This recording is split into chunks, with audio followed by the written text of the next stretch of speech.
అమ్మా, నేను గుడికి వెళ్ళి అర్చన చేయించుకొని వస్తాను. ఎందుకంటావేంటి? SRH 5 years తర్వాత ఫైనల్కి వెళ్ళింది. సో అర్చన మ్యాండేటరీ. మా తల నెక్స్ట్ ఇయర్ ఆడతాడో లేదో, డెఫినెట్లీ నాట్ అని అంటాడో లేదో. ఈ రోజు ఫైనల్లో మా ప్యాట్ కమిన్స్ ఆల్రౌండర్ పర్ఫార్మెన్స్ ఇస్తాడు. దెబ్బకు అపోనెంట్ టీం మొత్తం సైలెంట్ అయిపోతారు. మా ట్రెవిస్ ఎట్టి చెద్దకు కొట్టేస్తాడు.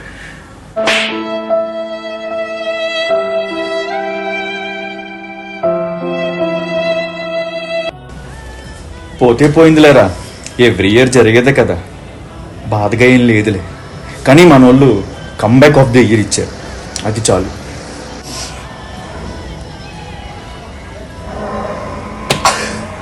ఇంకెన్ని సంవత్సరాలు వెయిట్ చేయాలరా? సినిమా ఒక్కడు కూడా లేదు. ఈ IPL కూడా అయిపోతుంది. ఎవడైనా సినిమా రిలీజ్ చేయండి రా బాబు. అందరి టీమ్స్ మంచి ఫామ్ లో ఉన్నాయి, మన ఇండియన్ టీం తప్ప. ఏమవుతుందో ఏంటో ఈ వరల్డ్ కప్. మరి కెరియర్ ఏంటి? మాకేం ఇంట్రెస్ట్ లేదు ఈ ఫైనల్. మా టీం వెళ్ళలేదు కాబట్టి. మ్యాచ్ స్టార్ట్ అయింది. వస్తుంది, పెట్టు.